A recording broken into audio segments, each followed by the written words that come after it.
Desde las épocas más remotas, los hombres han dedicado sus esfuerzos a hallar la verdad de muchos interrogantes que permanecían ocultos en la naturaleza y sus causas secretas. Aquellos hombres que por sus contemplaciones o por revelación han sido iluminados desde arriba, veneraron las virtudes infusas en la naturaleza, divinizando sus efectos. Para los antiguos filósofos de las Galias, las aguas que corrían por el Sena representaban a ese húmedo radical o mercurio que estaba impregnado de un calor o fuego que salía del seno de las aguas.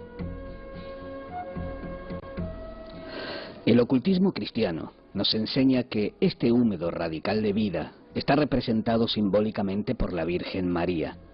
Ella es el camino por el que Dios viene a nosotros y por el que nosotros vamos a Él. Antes de que la luz del Evangelio iluminara a los habitantes de aquellas tierras, ciertos filósofos, es decir, magos, sibilas y druidas, habían extendido sus ideas místicas por las Galias.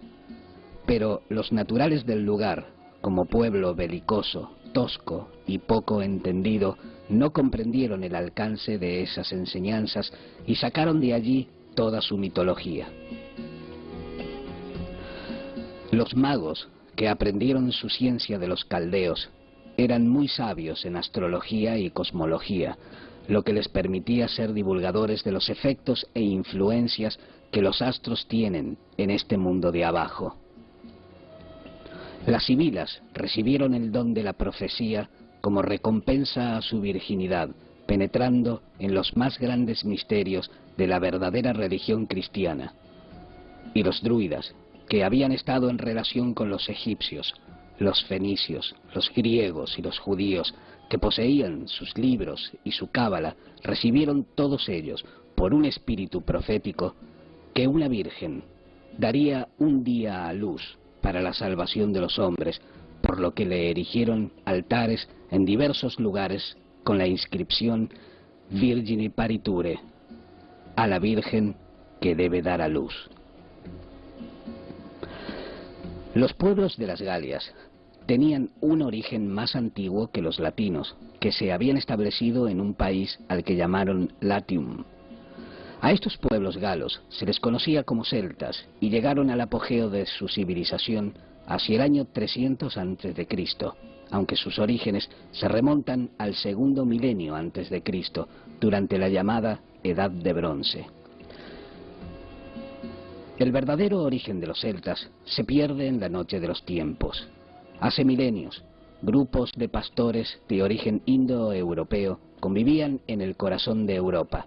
Allí surgieron las primeras aldeas fortificadas que sirvieron de base a grupos guerreros, aunque muchos celtas eran nómadas, y para estos no existían las fronteras ni el sentido de la propiedad, pues ¿para qué cargar con objetos pesados durante la marcha?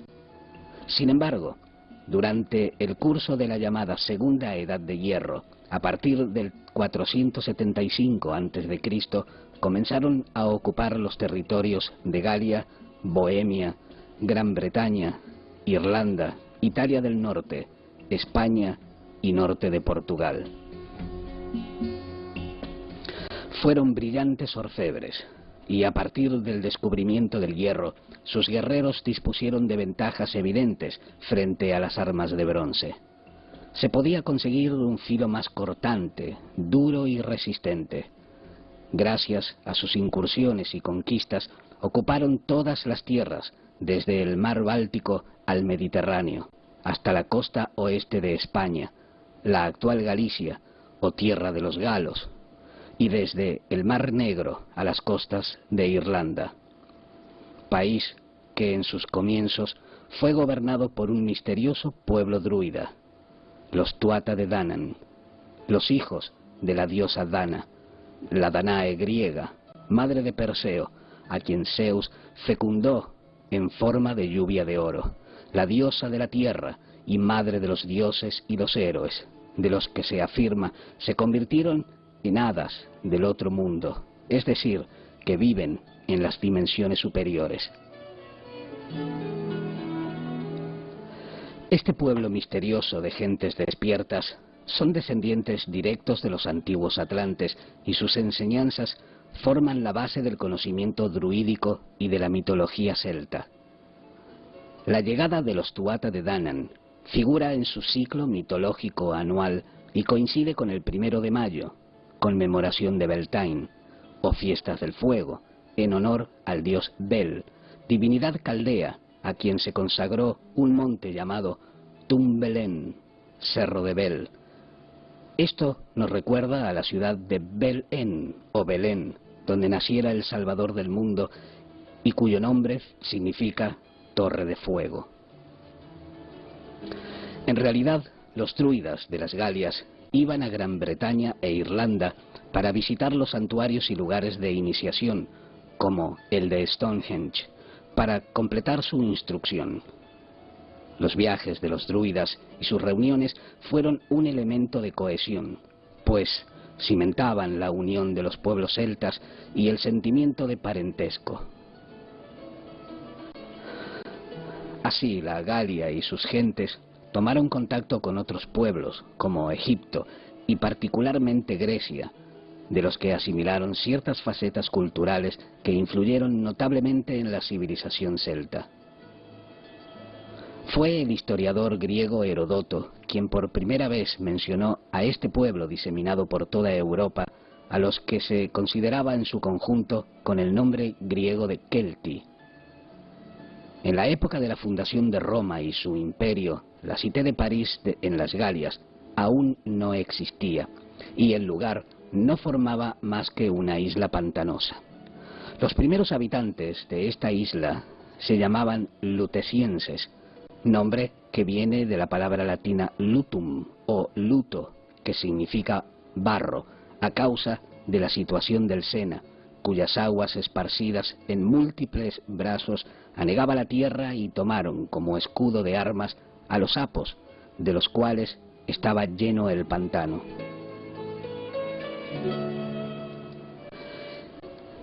En el 225 a.C., su poder comenzó a desmoronarse, cuando un gran ejército de celtas de Galia fue derrotado en Telamón, al norte de Roma. Así, poco a poco, se fue incrementando la influencia latina. Casi 2 siglos más tarde, en el 58 a.C., Cayo Julio César conquista la Galia, aunque la religión jamás pudo ser abolida.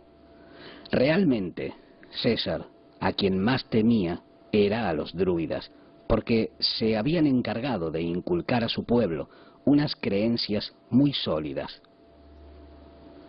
El culto a sus dioses continuaba incluso bajo la égida imperial, aunque fueron adaptándose a la influencia romana. Aquel pueblo adoraba a las divinidades del antiguo paganismo, a las que habían erigido varias capillas, y como escribe César, Mercurio era el principal dios que veneraban los galos, de una manera muy misteriosa, y le rendían más honores que a todos los demás dioses, pues le habían fabricado muchas estatuas al lado de las cuales estaba la figura del gallo, su muy honrado atributo. Tal predilección se debía a que el pueblo galo tenía la opinión de que este Mercurio, al que llamaron Lugh, les traía todos los bienes del cielo, con el que tenían comercio y unión. Por eso Mercurio es el dios del comercio. También hacía alusión al Mercurio filosófico. El propio nombre de galos les viene del gallo, del latín gallus, consagrado al sol y a Mercurio, por lo que también se les conoció como Galii o Gálatas. Los lutecienses rendían culto al gallo, que con su canto matinal anuncia el calor del sol del levante y prepara a la naturaleza para una nueva generación, tal y como sucede en la alquimia. El gallo era el signo de la vigilancia y el cuidado aplicados al estudio y al trabajo. Sus casas eran rudimentarias, generalmente de construcción redonda y con el techo en forma de cúpula cubierto de paja o con betún, cuya punta adornaban con el gallo, la paloma, el águila la salamandra o el pájaro del paraíso. Se calentaban con un fuego central de una chimenea que salía por el tejado. Un gran caldero colgaba de una cadena donde también cocinaban sus alimentos.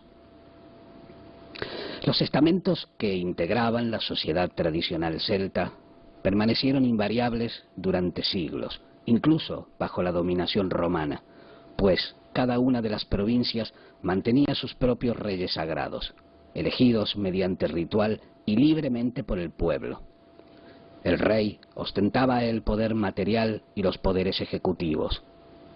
Este debía procurar el bienestar de su pueblo y propiciar la abundancia de las cosechas y la fertilidad del ganado.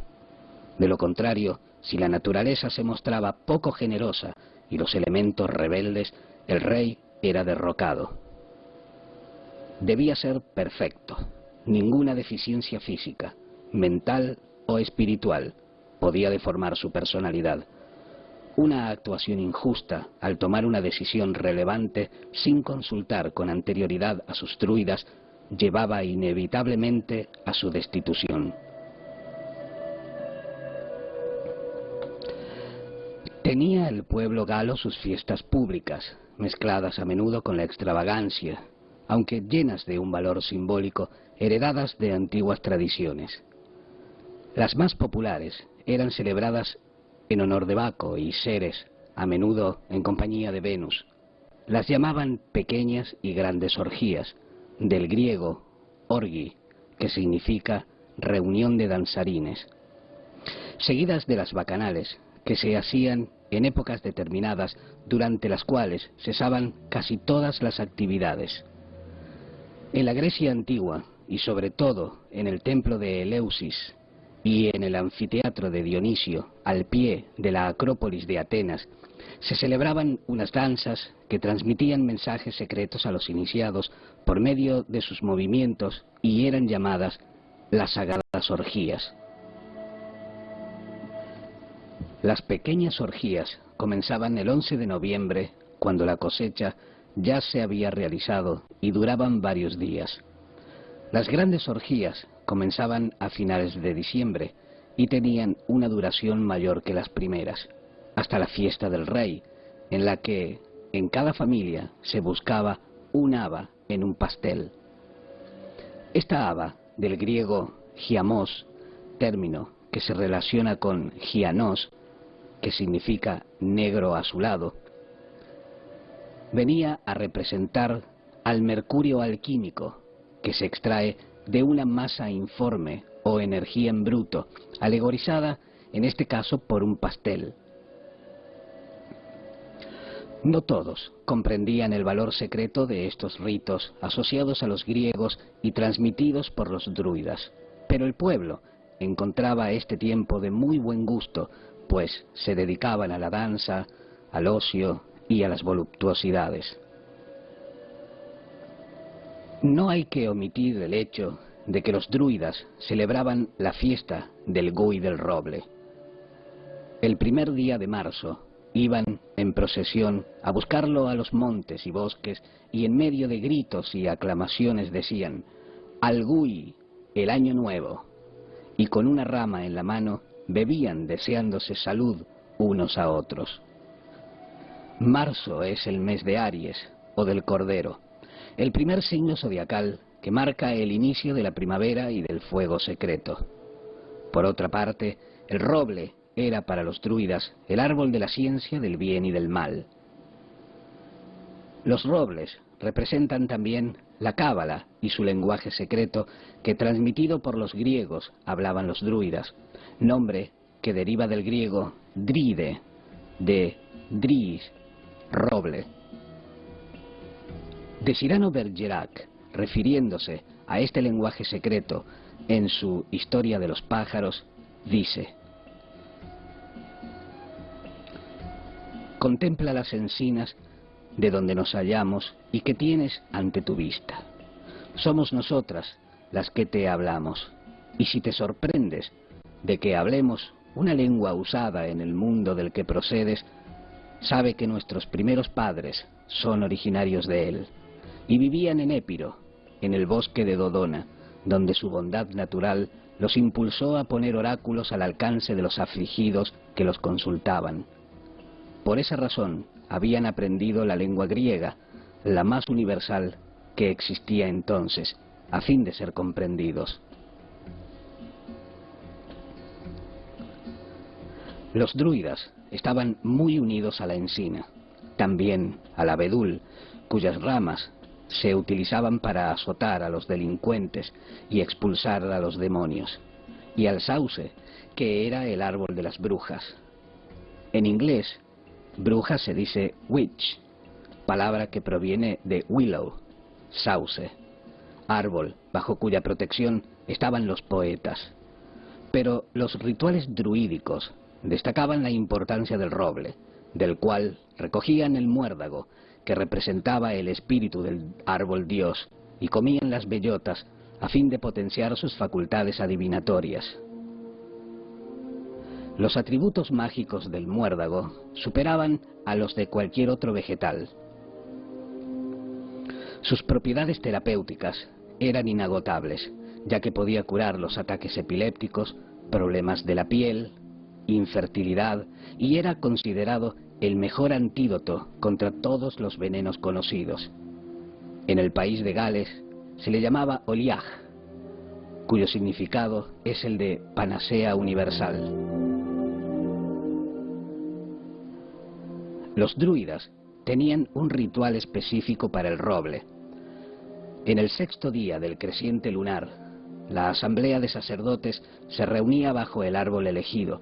Se procedía al sacrificio de 2 toros blancos que no hubieran sido nunca uncidos. El druida, ataviado con el blanco sacerdotal, se encaramaba a las ramas más altas, elegía una porción de muérdago y lo cortaba con una hoz de oro, depositándolo a continuación y con gran cuidado sobre un lienzo blanco. El vegetal no debía, bajo ningún concepto, tocar el suelo. Así quedaba el lugar considerado como sagrado. Por otra parte, los cabalistas y alquimistas daban al roble y a la encina el mismo valor y aseguraban que la fermentación del compuesto debía hacerse en un tonel al que llamaban recipiente de encina. Representa también la palmera de dátiles conocida por los griegos con el nombre de Phoenix, del latín fénix, que es el fénix hermético, quien después de incinerarse pasa de la piedra al blanco y renace con el color rojo, dando paso a la culminación de la gran obra. La encina es también el sicómoro, higuera egipcia o higuera del faraón. Según los evangelios apócrifos, fue una higuera el árbol que resguardó a la Sagrada Familia cuando la huida a Egipto, la nutrió con sus frutos y apagó su sed gracias al agua limpia y fresca que Jesús niño hizo brotar de entre sus raíces. Sin embargo, los sacerdotes druidas rendían culto a Teutatis, Jesús, Belenos, Lug, Taramis, Marte y principalmente a Isis y Osiris. Pero existía una entidad absoluta y todopoderosa, increada y anterior al universo, creadora del cosmos, que no podía nombrarse ni ser representada, y de la cual todos los dioses eran manifestaciones suyas, lo que en Cábala se conoce como Ain. Siempre que los autores de la antigüedad clásica hablaban de los druidas, lo hacían con gran admiración. El druida Diviriacos, amigo personal de Julio César, es mencionado por Cicerón en el primer volumen del texto latino De Divinatione, donde dice: conocía las leyes de la naturaleza, lo que los griegos llaman filosofía, y predecía el porvenir, bien por medios de augurios, bien por medio de conjeturas. Los druidas eran grandes filósofos, teólogos y astrólogos. Para utilizar sus poderes adivinatorios, asignaban a cada hombre o mujer un árbol de acuerdo con su día de nacimiento. De esta manera, estudiando el árbol en cuestión, crearon un horóscopo para las predicciones más inmediatas. Eran poseedores de una doctrina jurídica, una doctrina moral, una doctrina sobre la resurrección e inmortalidad del alma, que aprendieron de los viejos filósofos griegos y de una autoridad reconocida por todos. Tenían derecho a decidir en casi todas las disputas públicas y privadas. Ejercían de jueces, imponiendo recompensas y castigos.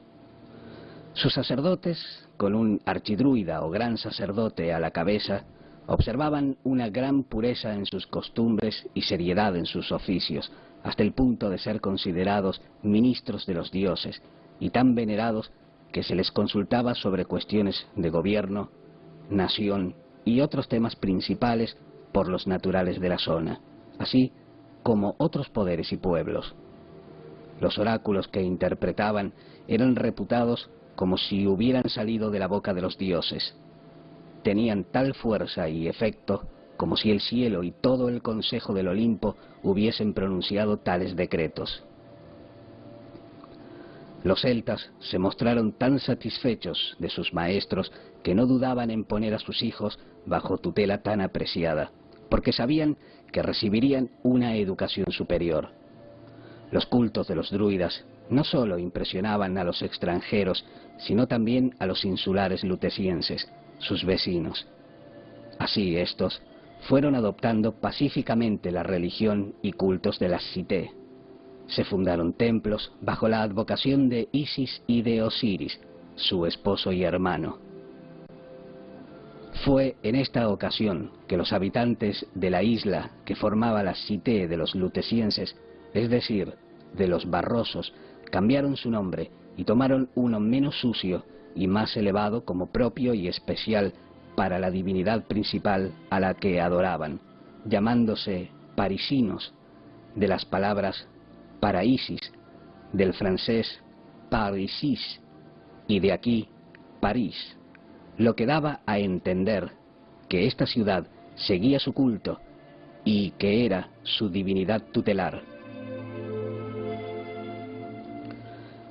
El culto a Isis arraigó en las Galias y los parisinos le edificaron templos y erigieron altares más allá de su isla. Los galos habían construido y edificado un templo magnífico al dios Marte sobre la montaña más alta de los alrededores de París, la cual dominaba toda la Cité.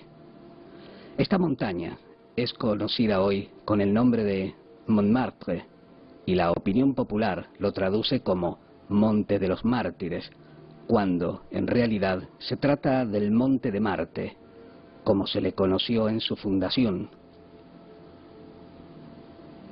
La razón del templo en ese lugar se debió a que los sacerdotes druidas vieron en él la primera influencia o fuego celeste que vivifica la tierra, que comienza en el equinoccio del mes de marzo y bajo la influencia de Aries, cuyo regente es Marte.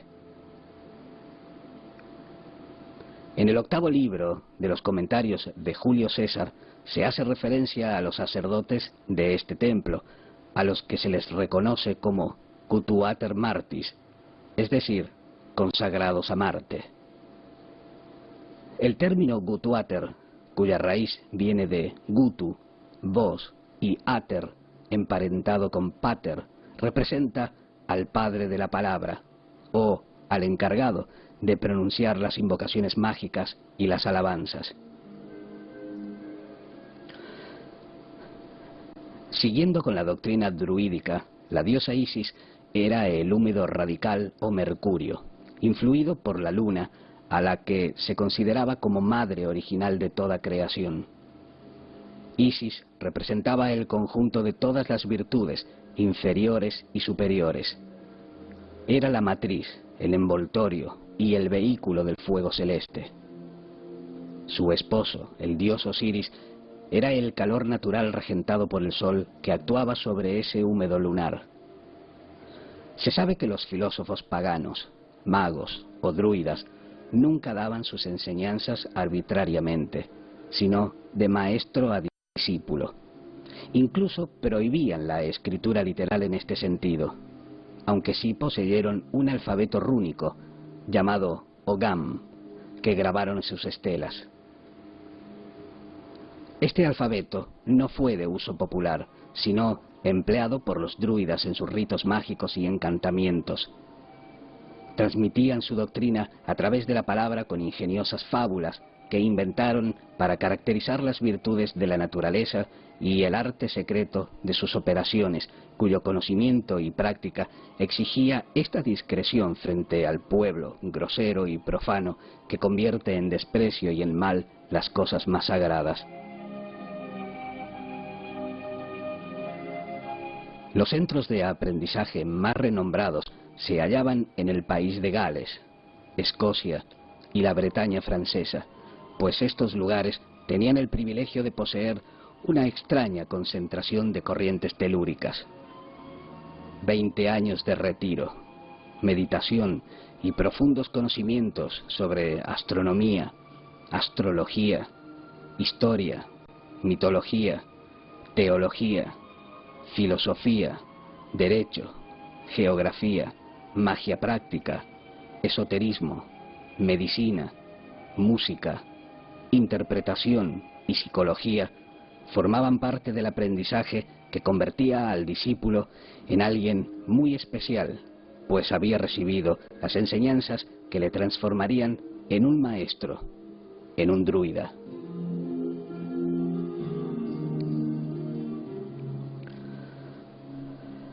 Los druidas tenían sus colegios iniciáticos en los que también participaban las mujeres que se convertían en druidesas, al menos en la Galia y en Irlanda.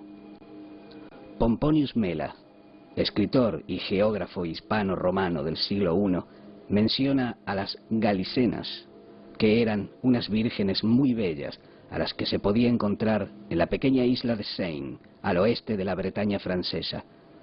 Las druidesas predecían el futuro. Eran grandes poetisas y conocedoras de las virtudes de las plantas. Estaban consideradas como muy próximas al género de las hadas. Fueron ellas las que llevaron el cuerpo moribundo del rey Arturo a la isla de Avalon.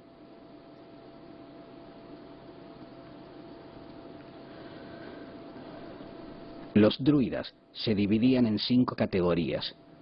Los bardos, que eran poetas de carácter popular, o druidas que pertenecían a una segunda clase.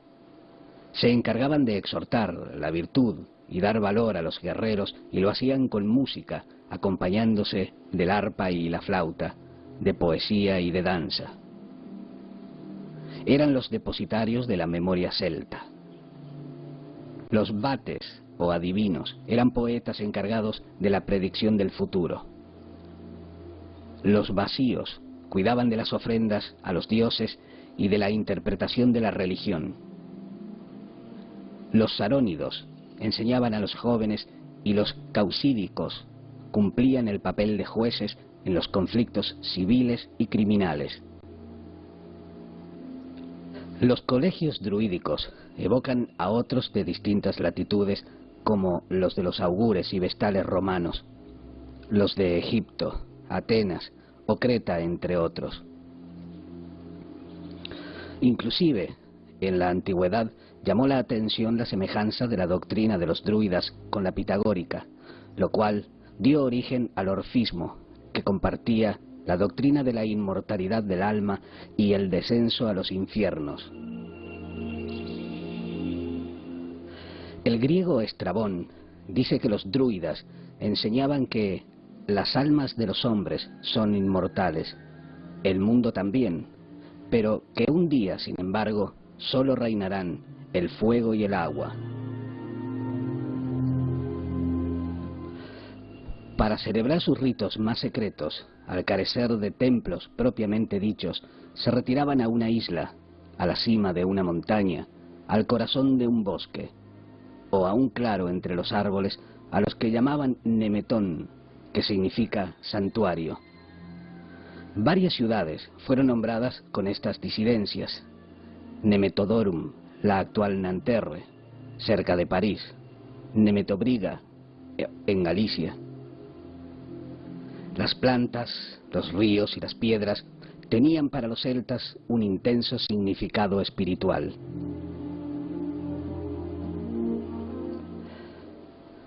Antes de la celebración de sus rituales, los sacerdotes mantenían un ayuno. Preparaban determinadas cocciones y elegían cuidadosamente la colocación de los sacerdotes participantes. Debían tomar en cuenta el estado de la atmósfera, la dirección e intensidad de los vientos y el grado de concentración mental necesario. Si se descuidaban los preparativos o las condiciones ambientales, el resultado del acto mágico podía volverse contra ellos hasta niveles insospechados y resultar dañados por las fuerzas desencadenadas.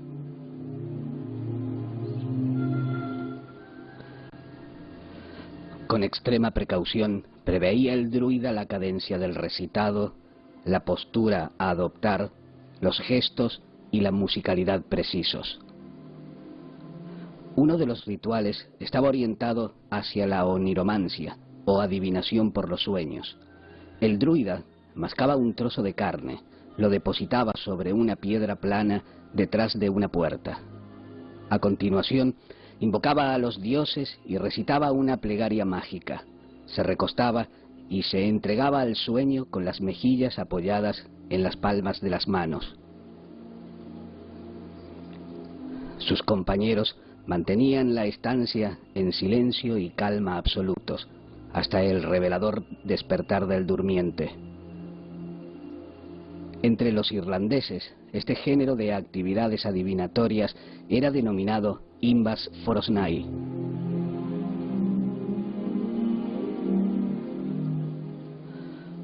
Otro ritual, el Teim Laegda, consistía en ofrecer un sacrificio, entonar un canto mágico y tocar con una varita adecuadamente tratada a la persona o cosa deseada. Luego se introducían el pulgar en la boca y mientras entonaban la invocación pertinente, obtenían la inmediata revelación. Ninguna actitud, ningún gesto, ninguna palabra carecía de significado. Las gesa o invocaciones eran pronunciadas siempre por miembros cualificados de la clase druídica que podían pertenecer a ambos sexos o desempeñar el oficio de poetas y músicos, consiguiendo la forma precisa, la entonación necesaria y el gesto medido para determinar su eficacia. El dominio de los elementos formaba parte importante de los rituales del druidismo. Sabían manejar los vientos, que son la morada de espíritus y hadas a su voluntad.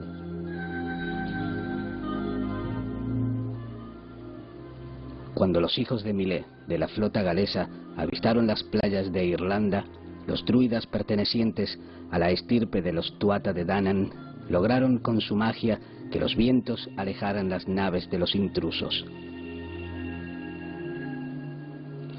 El agua, como elemento fecundante, era considerada sagrada. Los druidas conocían sobradamente sus propiedades y sabían el modo de liberar su energía reconstituyente. Se sabe que la catedral de Chartres está construida sobre los vestigios de un antiguo pozo muy venerado por los celtas al que acudían en peregrinación para beber sus aguas cargada de una fuerte corriente telúrica y bajo la atenta observación de los druidas lograr curaciones milagrosas. El fuego no era un elemento más, sino la manifestación de esa misteriosa energía que mueve el cosmos y cuyo movimiento era expresado por medio de espirales y esvásticas labradas en las piedras. Los fuegos de Bel, o belenos, se encendían a comienzos del verano. Los druidas conocían la naturaleza del fuego alquímico destinado a sublimar la materia prima de la gran obra para alcanzar estados superiores de sutileza. El dominio del elemento tierra les confería poder para mandar a las criaturas elementales, gnomos y duendes que en Irlanda recibieron el nombre de leprechauns. En su obra de corografía, el historiador Pomponius Mela atestigua que tienen maestros de sabiduría a los que llaman druidas. enseñan muchas cosas a los nobles de la Galia, a escondidas, durante 20 años, bien en grutas, bien en bosques retirados.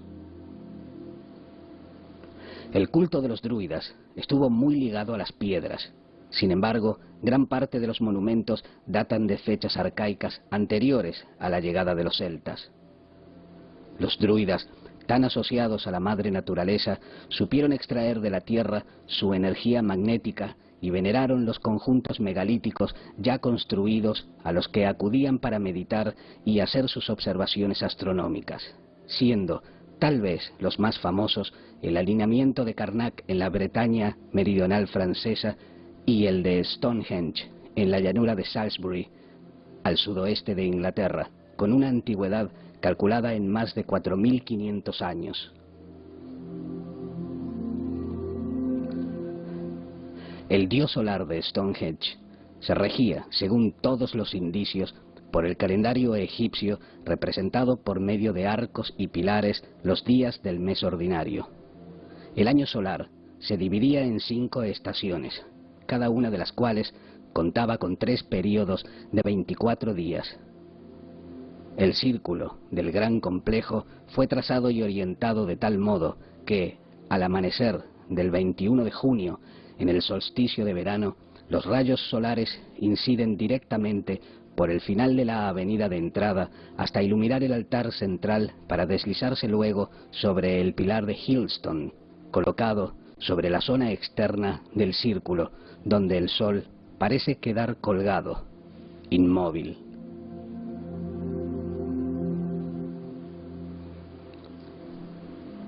Algunos de estos monumentos de culto en forma de obeliscos se encontraban sobre las colinas y son conocidos como menhires. Había construcciones de 3 bloques de piedra a manera de altar. Es el llamado dolmen. También las piedras móviles, con inscripciones que servían para los encantamientos.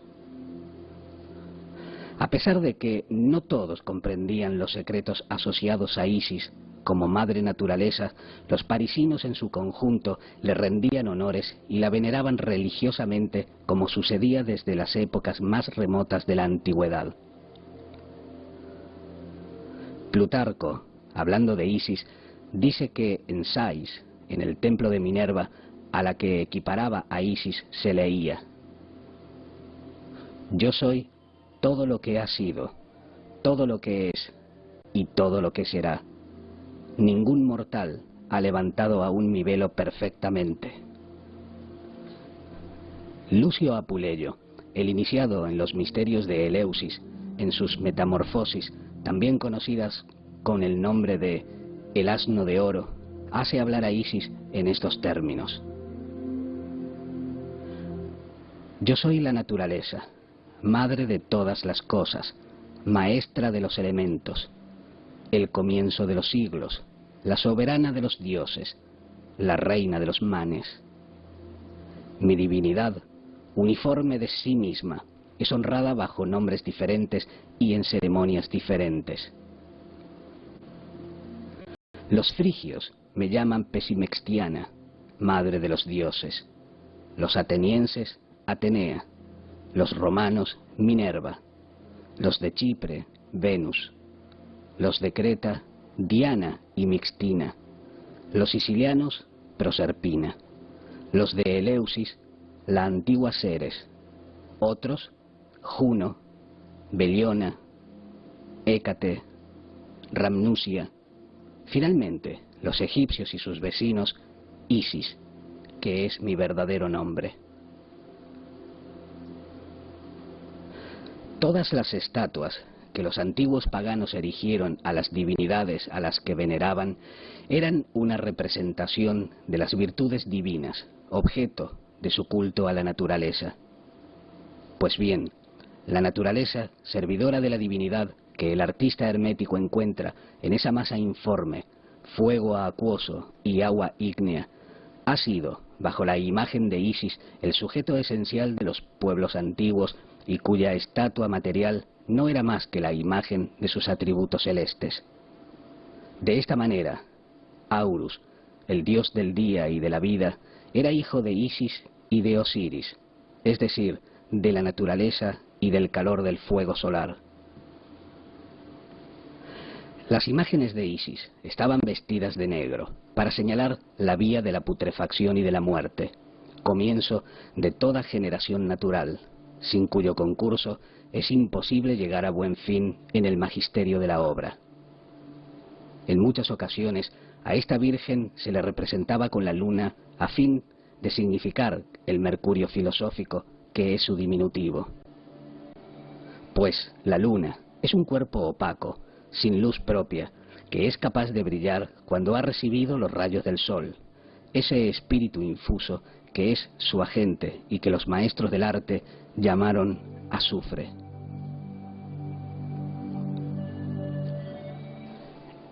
Entre los lutecienses, la religión de Isis obtuvo un gran crédito y fue practicada durante siglos, ya que era tenida por muy venerable y respetada, aunque los druidas mantenían un escrupuloso secreto sobre la ciencia, pues sabían que el vulgo es demasiado presuntuoso de su ignorancia. Más adelante, en el tiempo y movidos por un creciente fervor popular, sus ceremonias recibieron cambios y extensiones de toda clase. De esta manera, los sacerdotes de Isis, es decir, los druidas, adoptaron las reformas que la piedad iba creando, hasta que el culto original de Isis, que escondía el secreto de la gran obra, se fue perdiendo. Con el tiempo, apenas quedó algún sabio que conservara la tradición. Sin embargo, los parisinos se refinaron y se volvieron más civilizados y educados e hicieron grandes progresos en las artes. La Cité, purgada de sapos y abandonada su antigua rudeza, se embelleció y extendió su poderío sobre sus vecinos. Se convirtió en la capital de las Galias y se libró de las dominaciones extranjeras, lo que hizo que se le diera el nombre de Crapauds Francs, o sea, sapos francos, o bien francos, libres de sus antiguos sometimientos, y en lo sucesivo fue sustituido por el nombre de François, derivado del anterior y que quiere decir pueblo libre.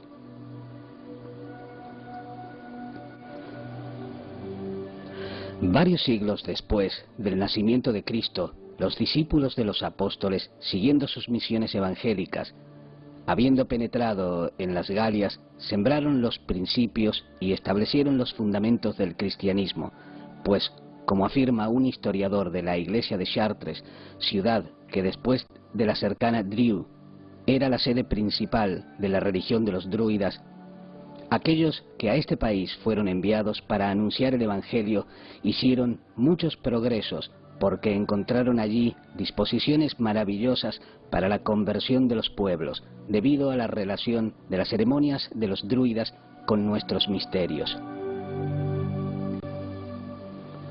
En realidad, fueron los celtas de Irlanda, bajo la advocación de San Patricio, discípulo del druida Miliuc, los primeros en ser cristianizados.